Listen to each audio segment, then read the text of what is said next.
because infectious diseases actually were not so much, in vogue. We were more looking at, technology driven industries like cardiology or, oncology, other things. And suddenly you are now faced with a very simple viral infection, and, we are not knowing how to deal with this problem now.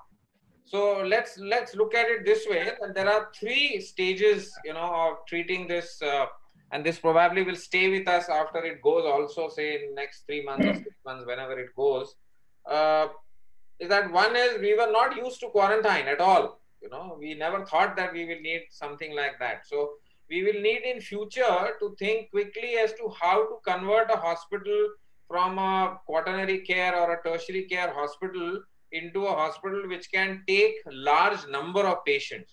So you will need to very quickly change certain areas. Like, for example, your dining halls will need to change into a quarantine ward, or you may have to very quickly convert a parking in your basement or on upper floors into a isolation ward, for all that matters.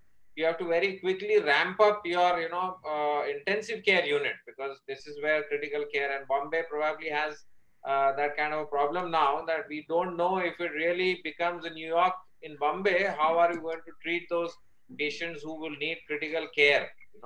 So all of a sudden we are now faced with a problem that how do you do this? So I think in future hospitals will need to be more flexible in the way that you design the hospital, and in that the main thing is the grid of the columns that you take, so as much bigger the grid that you will take, as much easier will it be for you to make these functions change. So flexibility and modularity of hospital design, which was missed out, is now going to come into very big focus. You will need to be flexible in the way you change. When you are doing that, every interval, you will need to probably plan out for services. Services means when you are running your oxygen, pipings, or your air conditioning ducts, or your, reverse osmosis plants for providing dialysis bedside, because organ failure will also happen in a lot of these cases which are there, is all going to come in now. That you will need to, whether you like it or you don't like it, you should plan for it, that if it happens like this, then how do you very quickly convert? Even outpatient clinics are now getting converted into positive isolation rooms. So the critical thing in this is, because it is infectious disease, you need to bring in negative pressure of air. So negative pressure of air means it need not be air conditioned space per se. You need to put an exhausting system in a manner that it sucks out more air than it pushes in the air. So even a non-air conditioned space actually can become a isolation ward kind of a situation. Only thing is you need to give it a negative pressured air.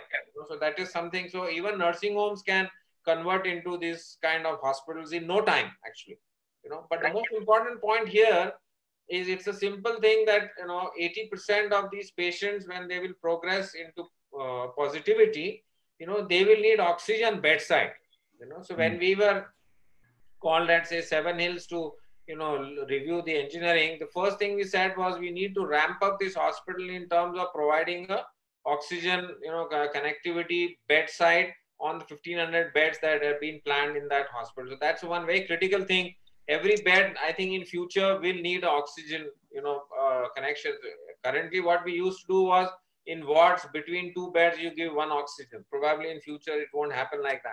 You will have to probably plan a oxygen suction bedside in each of these beds, because later to add on becomes a little bit difficult, or at least the plant size will have to be sized in a manner which the other thing is, this has shown that there will need to be a lot of technology intervention which will happen.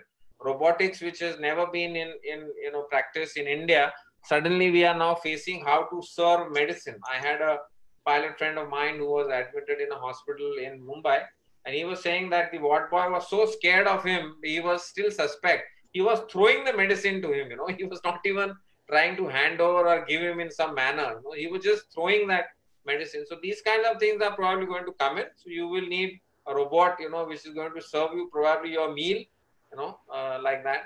There'll be certain innovations in design which will happen, that no touch kind of a consultation method, that that Kerala actually showed after they very quickly adopted from South Korea, that how from a glass wall, you can extend your arms, and now that technique has been followed in many other places. You even mentioned about at all. You are at a distance and you are trying to manage things.